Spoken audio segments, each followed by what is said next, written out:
E paz do Senhor, hoje domingo, dia 27 de setembro de 2020, né? Já fizemos uma reuniãozinha aí de oração na parte da manhã, às 10 horas da manhã, e agora às 4:30 da tarde. Que o Senhor te abençoe, que o Senhor te guarde, que o Senhor resplandeça o seu rosto sobre a tua vida e tenha misericórdia de você. Que em tudo que você estiver projetando, pensando, sonhando, né, a tua expectativa possam se transformar em realidade, claro, dentro da palavra do Senhor, dentro daquilo que o Senhor tem sobre a tua vida, sobre a tua casa e a tua família.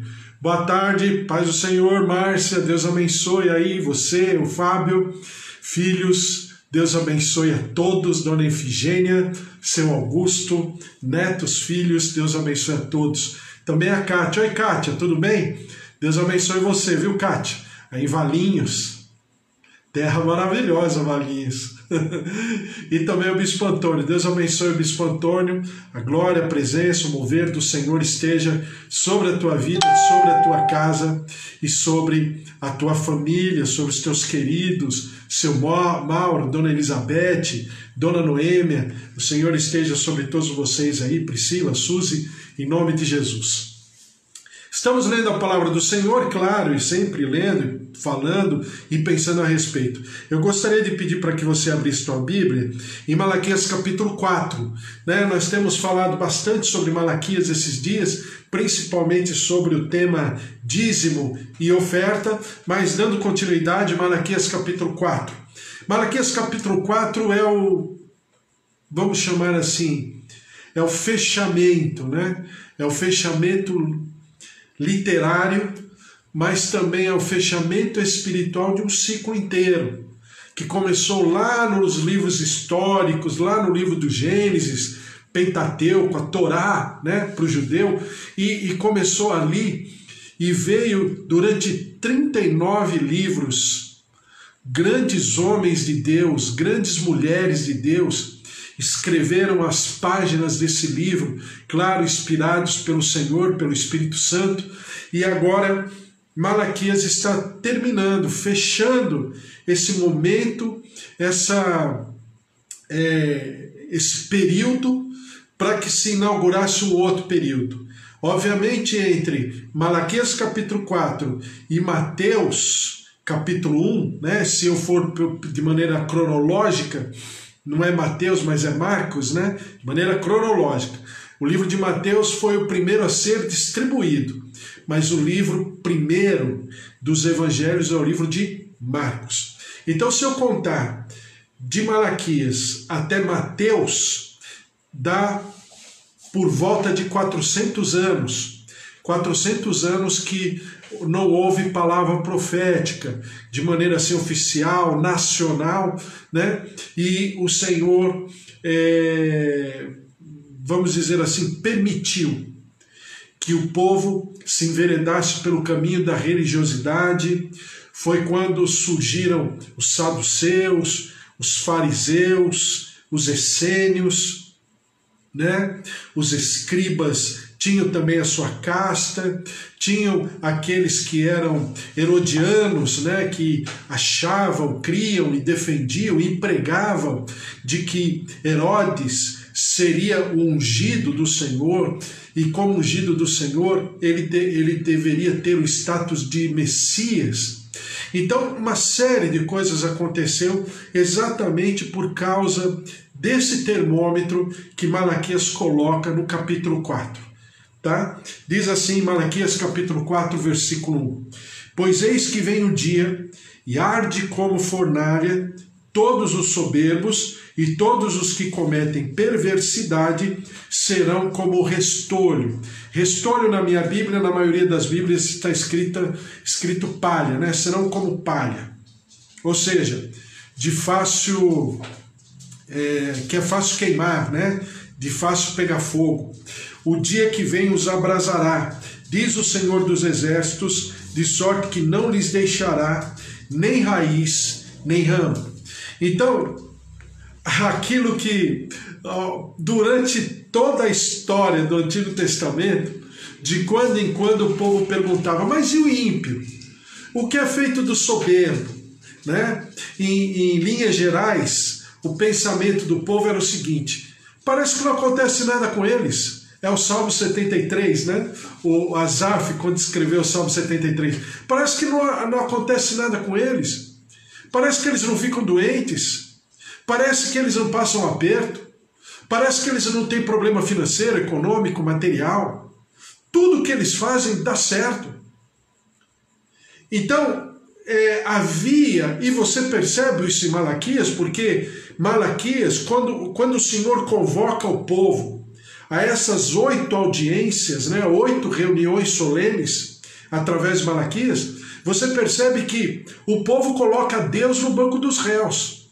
Chama Deus de uma pessoa insensível, chama Deus de uma pessoa que não presta atenção no que o ímpio está fazendo, ou seja, é conivente com o mal, que não percebe aquilo que está acontecendo com o seu povo, ou seja, é conivente com o desprezo, com a humilhação, né? Então, uma série de coisas acontece aqui no livro de Malaquias a respeito da relação de Deus para com o homem. E tem afirmação, réplica e tréplica. Até que no capítulo 4, finalmente, o Senhor fala o que vai acontecer com o soberbo. Quem é o soberbo? Soberbo na palavra de Deus é aquele que não obedece a Deus. Esse é o soberbo. Não é apenas de nariz empinado. O nariz empinado é uma consequência, né? É o resultado. Mas não é apenas uma petulância nos relacionamentos interpessoais. Não é apenas isso. Isso aí é resultado. Soberbo é porque a pessoa, de maneira deliberada, não obedece ao Senhor, não se prostra diante da autoridade do Senhor. Então esse é o soberbo. Depois diz aqui: todos os soberbos e todos os que cometem perversidade. Então não apenas é o soberbo, esse é um grupo. Mas o outro grupo é aquele que cria vamos dizer, uma nova plataforma de vida, que cria um modo de vida diferente daquilo que Deus estabeleceu. Isso é ser perverso aos olhos de Deus. Não é apenas uma pessoa cruel, isso também é resultado. Mas não é uma pessoa cruel, apenas cruel. Perverso significa aquele que altera, aquele que de maneira deliberada leva o inocente, leva o humilde, o pobre, o miserável, o enfermo, leva a caminhos de morte. Esse é o perverso para a Bíblia. Na cultura bíblica, esse é o perverso. Então esses dois grupos, os soberbos e os perversos, diz a palavra, serão como restolho, ou seja, será como a palha que não precisa nem colocar um pavio aceso, basta colocar uma brasa quente, já pega fogo. Ou seja, eles vão, a justiça e o juízo do Senhor vão se derramar finalmente sobre os soberbos e sobre os perversos, né? Não é uma questão de fogo para quem está colocando fogo para acabar, para destruir, não. Né?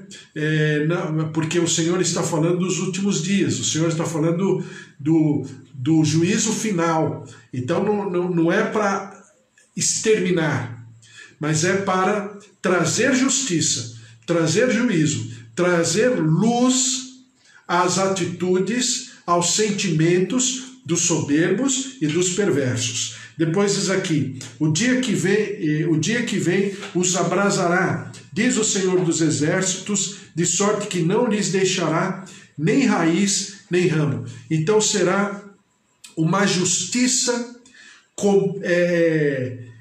geral, completa, perfeita. Não haverá tréplica nem réplica, nem afirmação, não haverá defesa. Haverá o juízo. E a Bíblia fala que o Senhor queimará desde a raiz até os ramos, ou seja, vai destruir por completo toda altivez, toda soberba, todo egoísmo, toda perversidade daqueles que agiam diante do altar do Senhor dessa maneira. Porque a Bíblia diz que os olhos do Senhor estão por sobre, todos os lugares. E o Senhor afere os nossos procedimentos. Mas diz no versículo 2, e agora vem a outra parte, diz o seguinte: mas para vós outros, que temeis o meu nome, nascerá o sol da justiça finalmente, de uma maneira perfeita, de uma maneira completa. O sol da justiça. Por que sol? Por que justiça? Porque sol nos remete ao dia seguinte. Sol nos remete a uma condição que não tem discussão, não tem conversação, é a manifestação perfeita. Por que justiça? Porque com certeza, se para aqueles é juízo, para nós é justiça. Lembram-se? Juízo, justiça. Então, ele sempre manifestará justiça de um lado e juízo do outro. Então, nascerá o sol da justiça, trazendo salvação. Uma salvação completa. Salvação para aquele que nós somos. Salvação porque nós fomos um dia de alguma maneira. Mas salvação também para o futuro, para aquilo que seremos, uma salvação completa. E diz a palavra: nas suas asas saireis e saltareis como bezerros soltos da estrebaria. Bezerro solto da estrebaria, para quem tem assim mais intimidade com a roça, essas coisas assim, sabem que a vaca, geralmente a vaca leiteira, ela é guardada durante a noite, do finalzinho da tarde até o dia seguinte. Ela é guardada, ela é protegida, ela fica debaixo de cobertura, ali naquele cercado. E o bezerrinho vai junto. Só que o bezerrinho ele fica preso, bonitinho, ali do lado da vaca, porque geralmente também, logo pela manhã, logo na madrugada, a vaca, os fazendeiros lá, os cuidadores vão ordenhar a vaca e o bezerro precisa estar do lado. Então o bezerro ele fica meio assim, meio constrangido, meio desgostoso, naturalmente falando. Mas quando chega o dia seguinte e abrem as cancelas, os portões, o bezerro sai, assim alegre, pulando, correndo, voltando, indo.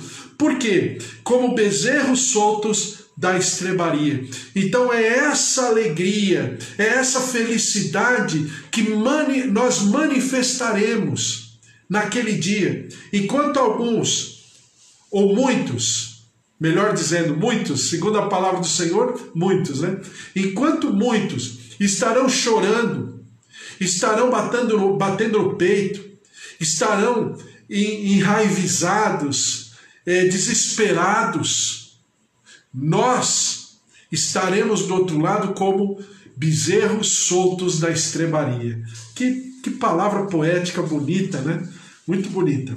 Pisareis os perversos, porque se farão cinzas debaixo das plantas de vossos pés. Ou seja, tudo aquilo que durante tempos os perversos engendraram, principalmente os perversos que fizeram com que prepararam caminhos, ciladas, armadilhas, artimanhas, e nós pisaremos, ou seja, a justiça do Senhor se manifestará, e aquelas artimanhas, aquelas ciladas, aquelas situações que poderiam nos continuar levando ao sofrimento, à destruição, será de uma vez por todas banidas, e nós pisaremos, diz a palavra aqui, debaixo das plantas dos vossos pés, naquele dia que prepararei, diz o Senhor dos Exércitos. Então, de um lado, o Senhor virá com seu juízo.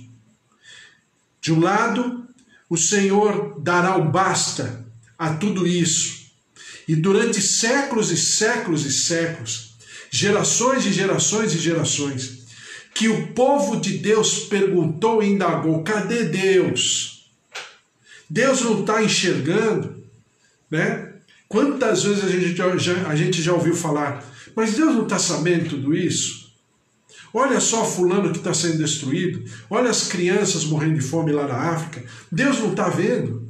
E cadê Deus? Ou seja, essa pergunta ou essas indagações não é de agora, sempre foram feitas. E Deus estabelece esse dia como chamado Dia do Senhor para manifestar o seu juízo. Mas do outro lado vem a justiça. Por que justiça? Para aqueles que declararam o Senhor, né? Para aqueles que o receberam no seu coração, para aqueles que perseveraram em servir ao Senhor em espírito e em verdade, haverá um dia, o dia seguinte, o dia maravilhoso, o dia em que o sol da justiça brilhará com todo o seu poder e a sua glória. E aí diz a palavra no versículo 4. Bom, então temos um grupo e temos o outro grupo. Agora vem Malaquias exortando, trazendo uma exortação. Versículo 4. Lembrai-vos da lei de Moisés, meu servo, a qual lhe prescrevi em Horebe para todo Israel, a saber, estatutos e juízos. Para que isso aconteça, agora o Senhor está falando conosco. Em primeiro lugar, nós devemos nos lembrar, ou seja, sinal que nós temos o livro, né? A lei no coração. Então nós devemos trazer à memória a lei de Moisés, os estatutos e os juízos do Senhor. Por quê? Porque a palavra do Senhor, ela nos levará a vivermos aquilo para o qual um dia o Senhor sonhou conosco, desde antes da criação. Então nós cumpriremos e nós viveremos se estivermos totalmente conectados com aquilo que a palavra do Senhor determina, exorta, ensina, edifica, consola e, né, alerta. Né? Então há esse, vamos dizer assim, esse senão. A palavra do Senhor, ela precisa ser sublinhada na nossa vida. E a palavra do Senhor, ela precisa ser uma verdade de fato, não de conhecimento de história, de conhecimento de lenda, não para saber contar se o versículo tal, capítulo tal, se o personagem tal é isso ou aquilo, não, mas é eu ter a palavra no meu espírito, no meu coração, no meu sentimento, eu viver por sobre essa palavra, eu criar uma plataforma de vida por causa dessa palavra. Então é o que Malaquias está alertando, exortando: lembrai-vos da lei de Moisés. Por quê? Porque, olha só que bênção, o Senhor nos promete no versículo 2 e 3 que Ele não apenas nos levará ao céu, mas Ele nos levará ao céu no trono, não é apenas céu. E eu sempre falo, né? Eu sempre que posso, eu sempre trago à memória isso. Lembre-se que salvação não é apenas eu não estar no inferno, não é apenas eu estar com Jesus na presença dele, que é maravilhoso, mas não é só isso. A vida que o Senhor oferece, ela está tão acima do nosso conhecimento, do nosso entendimento, que a palavra do Senhor diz que não obstante estarmos no céu, mas nós estaremos no trono. Veja só o que diz lá em 1 Coríntios capítulo 6, versículo 2. 1 Coríntios 6, 2. Diz assim: ou não sabeis que os santos hão de julgar o mundo? Ora, se o mundo deverá ser julgado por vós, sois acaso indignos de julgar as coisas mínimas? Olha Paulo exortando exatamente o que Malaquias deixa bem claro aqui. Se nós estaremos numa condição de trono, se nós estaremos no céu e nós iremos julgar o mundo, Será que nós não temos condição ou capacidade de julgarmos o cotidiano, né? As amenidades do dia, do nosso dia a dia, da nossa casa, da nossa família, do nosso trabalho, do cotidiano? Ou seja, Paulo está falando, pessoal, põe a mão na consciência, veja em que patamar Deus deseja colocar vocês. Veja o que Deus está preparando para a eternidade. E vocês estão nesses mimimi, como dizem por aí. Vocês estão no mimimi, e eu tenho um trono, e eu tenho o céu, eu tenho uma eternidade inteira, um reino, para que vocês façam parte integrante desse reino. É maravilhoso, glória a Deus. Ele enviará, e depois diz aqui, eu vou ler, eis que eu vos enviarei o profeta Elias, antes que venha o grande e terrível dia do Senhor, versículo 5. Então, obviamente, está falando de uma questão pontuada a posteriori, né? Simbolicamente falando, ou profeticamente falando-se de João Batista. E Jesus fala em Mateus 11:14, Mateus 17, de 10 a 13, João capítulo 1, versículo 21, e Lucas capítulo 1, de 16 a 17, Jesus, o próprio Jesus, fala de João Batista que ele preenche, né, todos os requisitos que Malaquias coloca aqui na palavra. Por que João preenche? Porque não era o Elias homem, mas era o Elias na constituição, no seu perfil profético, na sua identidade profética. E exatamente João Batista preenche essa lacuna que o Senhor deixa para que se inicie, vamos dizer assim, um novo testamento, uma nova etapa. Então, diz aqui, eis que eu vos enviarei o profeta Elias antes que venha o grande e terrível dia do Senhor. Ou seja, eu enviarei não apenas a palavra sobre a qual vocês têm que velar. Trazei à memória a lei de Moisés, os seus estatutos e juízos. Versículo 4. Versículo 5. Eis que eu vos enviarei o profeta Elias. Então é a palavra mais a revelação da mesma palavra. Porque o que significa o profeta? Significa a palavra revelada. A revelação trazida da parte de Deus, do céu, sobre nós. Então é palavra mais revelação. Ou seja, fundamento, né? A gente chamaria isso de visão apostólica, né? Fundamento, porque é palavra, e revelação, ou seja, enxergar para frente, para o futuro, para avançar, para se manifestar. Então é a palavra revelada. Então haveria sim uma responsabilidade, segundo Malaquias, sobre o povo. Qual? Primeiro, velar, zelar, preservar, perseverar na palavra.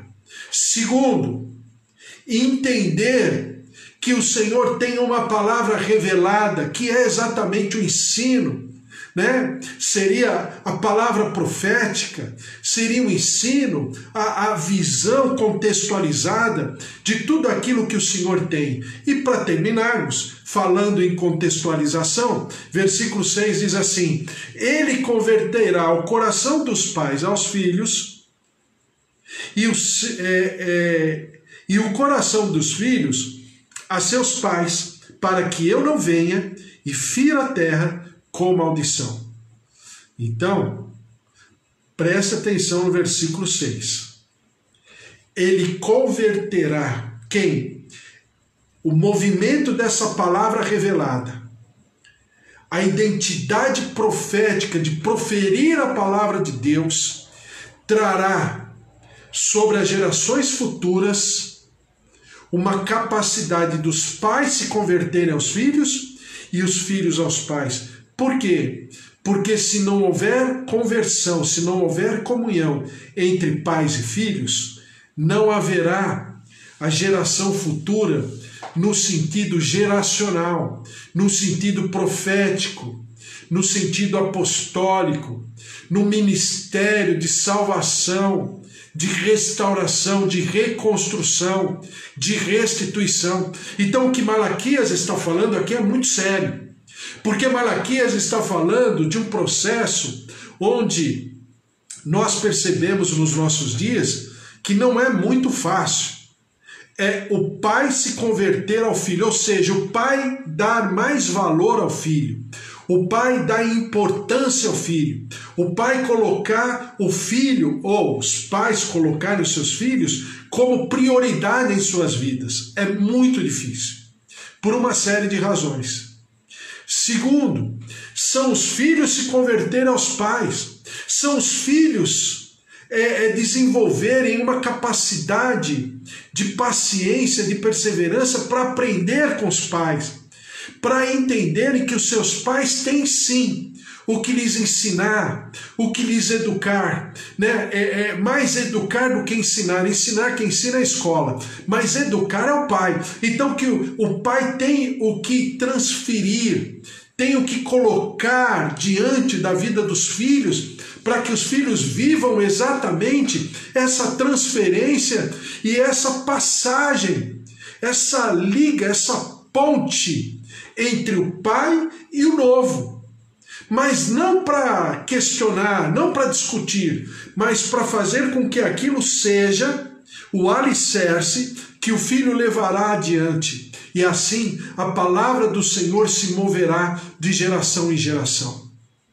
É claro que nós vivemos dias difíceis, e eu trago uma palavra para você de algo que o Senhor tem me incomodado durante toda a semana, e eu vou colocar para você, de que nós temos visto e ouvido de alguns escândalos por aí, principalmente ministérios, né? Seus pais, líderes, pastores, em que os seus filhos não têm, vamos chamar assim, aos olhos humanos pelo menos, não têm uma vida condizente com aquilo que os seus pais pregam. Eu sei que já está acontecendo, mas o que Deus colocou no meu coração é que acontecerá muito mais. E para nós que somos pais, essa passagem do capítulo 4 de Malaquias, versículo 6, ela é, assim, uma palavra de exortação. Por quê? Porque não adianta eu ter, né, um grupo, um público, uma plateia, milhares de pessoas, se na minha casa eu tenho alguma dúvida, eu tenho alguma oscilação em relação à minha relação com meu filho e principalmente a relação do meu filho com Deus. Porque de nada vai adiantar. Porque o processo e o projeto de Deus, ele é crescente, ele é, eu poderia chamar, como é que o pessoal chama hoje em dia? É natural, é orgânico, né? Então, nós precisamos começar como Deus começou. Deus não começou numa família? Deus não começou toda uma nação com uma família chamada família de Abraão? Com Sara e Abraão? E assim não foi crescendo de maneira maravilhosa, milagrosa, sobrenatural, né?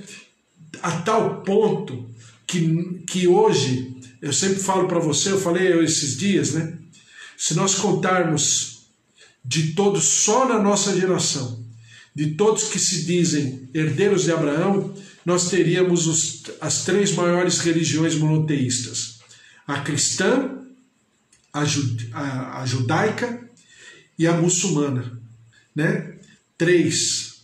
Se nós nos encontrássemos numa praça, só a nossa geração já daria pelo menos mais de 3 bilhões e 500 milhões de pessoas se dizendo descendentes de Abraão. Olha só. Então, a lógica divina é assim. E às vezes eu percebo que, principalmente os líderes, pastores, às vezes eles não pontuam muito isso e deixam os filhos assim meio à beira do caminho. Depois, esses filhos vão crescer e aí a gente sabe o que vai acontecer.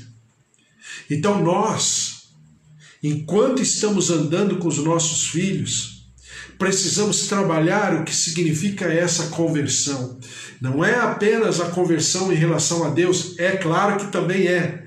Isso está todo dentro do pacote. Mas é exatamente a minha relação com meu filho em relação àquilo que significa a responsabilidade do meu filho a posteriori. A responsabilidade de não é pregar o evangelho, de ter um ministério, de fazer um trabalho assim acolá, isso é consequência. Mas ele ter uma vida completamente conectada com a vontade de Deus, com o mover do Espírito Santo, na plenitude da vida abundante de Jesus Cristo. É isso que eu estou falando. Então, quando Malaquias fala no capítulo 4, versículo 6, que os vossos pais se converterão aos vossos filhos, e os vossos filhos se converterão a vossos pais, porque senão ele vem e ferirá a terra com maldição. Isso é o que está acontecendo hoje. A terra está ferida com maldição. O nosso Brasil está ferido com maldição. E nós, como intercessores, como aqueles que oram, que leem a palavra e que velam sobre ela todos os dias e que nos colocamos. Eu estava outro dia aí, eu não vou falar porque eu não sei se pode falar, mas eu estava falando com o meu amigo sobre situações assim administrativas numa repartição pública aqui do estado de São Paulo.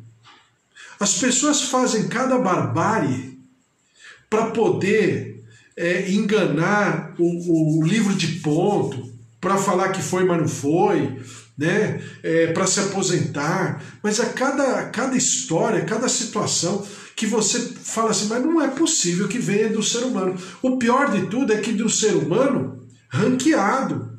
Alguém que tem terceiro grau, que é funcionário público, de uma série de coisas, faz isso. Hoje, muito cedo pela manhã, aqui perto da minha casa, eu vi um movimento e tal, eu estava acordado, era, sei lá, 6h30, acho que era 6h30, 6:45 da manhã, e eu vi um movimento, um barulho, aí eu fui ver na janela o que era. Eram marmanjões correndo atrás de um balão que estava caindo aqui perto da minha casa.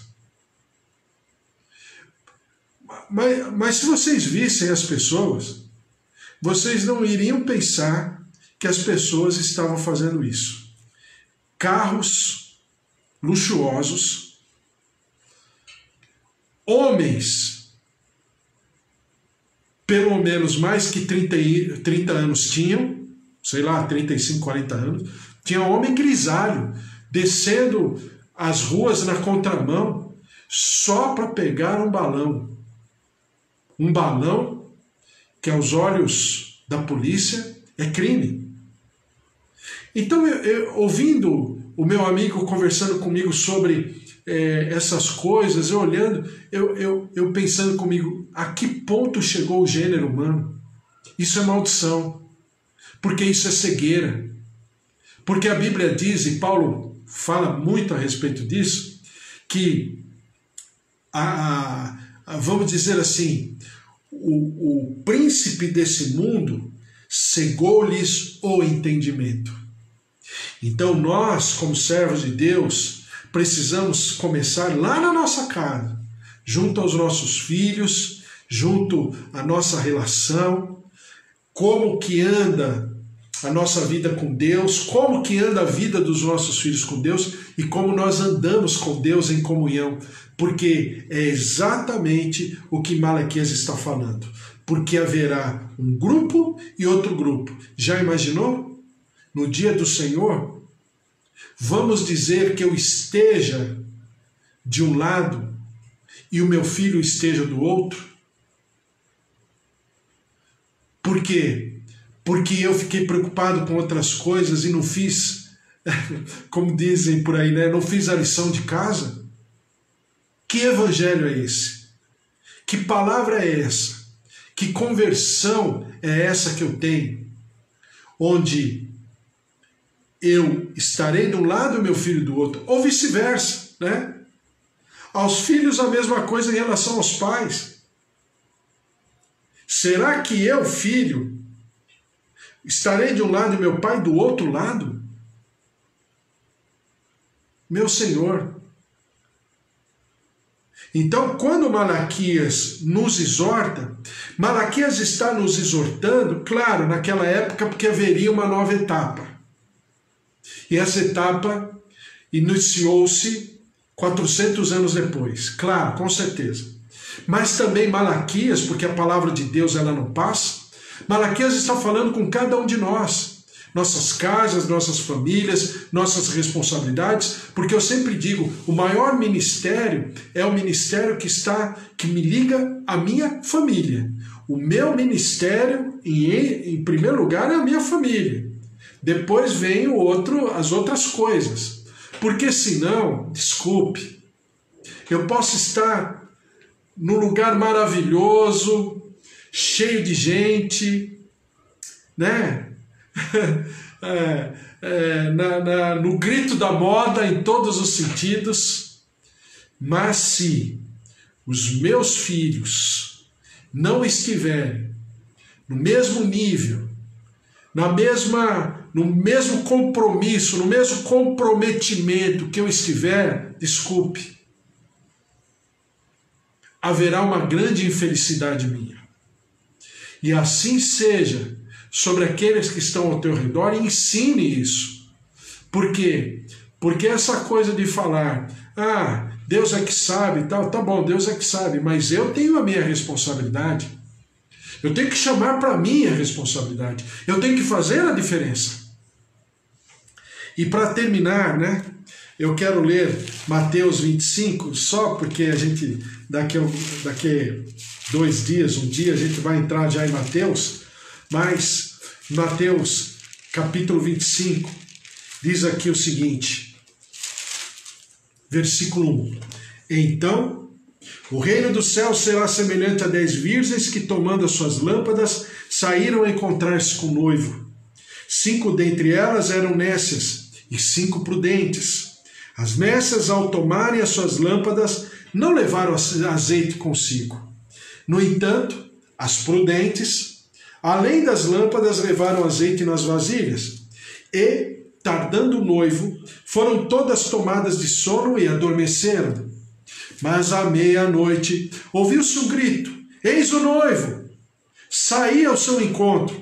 Então se levantaram todas aquelas virgens e prepararam as suas lâmpadas. As nécias disseram às prudentes: dai-nos do vosso azeite, porque as nossas lâmpadas estão se apagando. Mas as prudentes responderam: não, para que não nos falte a nós e a vós outras. Ide antes aos que o vendem e comprai. E saindo elas para comprar, chegou o noivo, e as que estavam apercebidas entraram com ele para as bodas. E fechou-se a porta. Mais tarde, chegaram as virgens nécias, clamando: Senhor, Senhor, abre-nos a porta. Mas ele respondeu: em verdade vos digo, que não vos conheço. Vigiai, pois, porque não sabeis o dia nem a hora. Essas 10 virgens representam a figura da igreja. E essas 10 virgens representam exatamente aquilo que eu poderia chamar de aqueles que pertencem à igreja, o povo de Deus no geral. Uma parte estará preparada, a outra parte não estará preparada.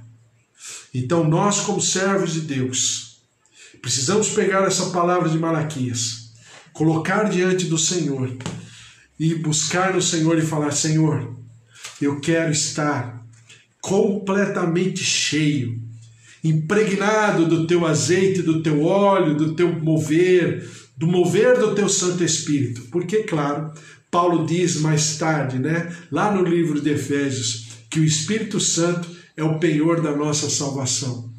porque o Espírito Santo, completamente, né, o nosso ser completamente cheio do Espírito Santo, é claro que estaremos com a nossa lâmpada, a nossa vida, a nossa existência cheia do azeite. Então, ele fala que o Espírito Santo é o penhor da nossa salvação. E nós precisamos trabalhar isso poderosamente. Nós, a nossa casa, a nossa família e os nossos filhos, em nome de Jesus. Amém?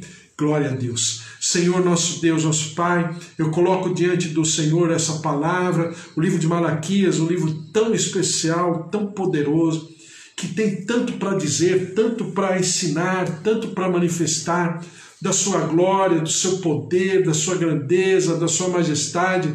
Por isso a Ti toda a honra e toda a glória. Move-te dos céus sobre cada vida que está aqui presente, representando suas vidas, suas famílias. A Jailde Maciel, Deus abençoe sua casa, sua família. Também o Luiz, a Eva, a Cátia, o Bispo Antônio, a Cida. Deus abençoe a Márcia, o Fábio, Roseli, João, sua casa, sua família, seus queridos. Em nome de Jesus. Senhor, os nossos familiares, os nossos lares, os quais nós representamos diante da Tua presença. Move-te, curando, visitando, ó Deus, visita-nos com a Tua cura, com a Tua saúde, visita o Bispo Antônio, visita, Senhor, em nome de Jesus, aqueles que estão com seus queridos, até impondo as mãos sobre fotos, sobre pedidos de oração. Vem com a Tua graça, vem com o Teu mover, move-te, ó Deus, com cura, com saúde. Eu também te peço, ó Deus, pela vida da Giovana, Deus abençoe a vida dela, visita com o seu poder, com a sua grandeza, com as suas águas, o seu organismo. Ó Deus, que os remédios, o tratamento possa estar fazendo efeito também sobre a vida do Bispo Antônio, sobre a vida dos outros queridos que estão conosco. Vem com a Tua cura, vem com a Tua saúde, vem com a Tua graça, derrama-te, e nós declaramos como igreja: recebe a cura, recebe a saúde, recebe o mover de Deus, o mover das águas curadoras, sobre veias, artérias, coração, em nome de Jesus, membros, músculos, órgãos. Derrama-te, ó Deus, sobre os olhos, visita, ó Deus, em nome de Jesus, a córnea, ó Deus, em nome de Jesus, cura, visita, restaura, e nós daremos sempre ao Senhor toda a honra e toda a glória. Senhor, vem sobre o nosso país, o nosso Brasil, o nosso povo. Nós estamos padecendo, sofrendo por uma série de desbandos, de ingerência, de uma série de coisas, mas que o Senhor seja o Deus Todo-Poderoso que traz a justiça, mas também traz o juízo sobre esses administradores, esses gestores públicos, governadores, prefeitos, secretários de saúde, que são, ó Deus, na verdade, instrumentos de destruição e não de edificação, porque eles se beneficiam com a corrupção, com o suborno, com uma série de coisas. Derrama-te sobre a nossa terra e, ao mesmo tempo, ó Deus, vem com a Tua cura, com a Tua saúde sobre o nosso povo. Dos 4.700.000 infectados, 4.050.000 pessoas já se recuperaram, mas ainda tem 500 e poucas mil pessoas nas UTIs, nos hospitais. Ó Deus, nos seus leitos de dor, derrama-te com a Tua cura, derrama-te com a Tua saúde, e nós Te daremos sempre todo louvor, toda a glória, toda a majestade, todo o poder de adoração, ó Deus, de reconhecermos que o Senhor é Deus sobre a nossa terra, o nosso país. Perdoa o nosso pecado como nação, como pátria, como, ó Deus, sociedade brasileira. Perdoa o nosso pecado, perdoa a nossa transgressão, sara, perdoa, liberta-nos da maldição da terra, e que nós possamos viver aquilo que é bom, perfeito e agradável, em nome de Jesus. Amém? Amém? Glória a Deus. Que o amor de Deus Pai, a vida vitoriosa em Jesus Cristo e as consolações do Espírito Santo da promessa estejam sobre a tua vida, sobre a tua casa, sobre a tua família, sobre os teus queridos. Você viva aí um finalzinho de domingo maravilhoso, o Senhor te dê a alegria, o Senhor te dê satisfação, privilégio de viver na presença dEle, que é uma grande bênção em nome de Jesus. Porque se Deus é por nós, quem será contra nós? Se o Senhor é o nosso pastor, de nada nós teremos falta, com certeza. Porque aquilo que os olhos não viram, o que os ouvidos ainda não ouviram, e não subiu ao teu coração, com certeza o Senhor ainda realizará, porque a Bíblia diz: com meu Deus eu salto muralhas, porque o Senhor agirá, como diz a palavra, maravilhosamente sobre a tua vida, sobre a tua casa, a tua família, em nome de Jesus. Amém? Glória a Deus. Até essa semana, segunda, terça, todos os dias, às 10 horas da manhã eu estou aqui. Conto com a tua presença aí, com a tua comunhão, e nós sempre lendo a palavra do Senhor, pensando a respeito e orando pela nossa casa, pela nossa família e pelo nosso país, em nome de Jesus. Amém? Deus te abençoe, fique na paz. Beijos, fiquem na bênção do Senhor. Deus abençoe vocês aí do Facebook.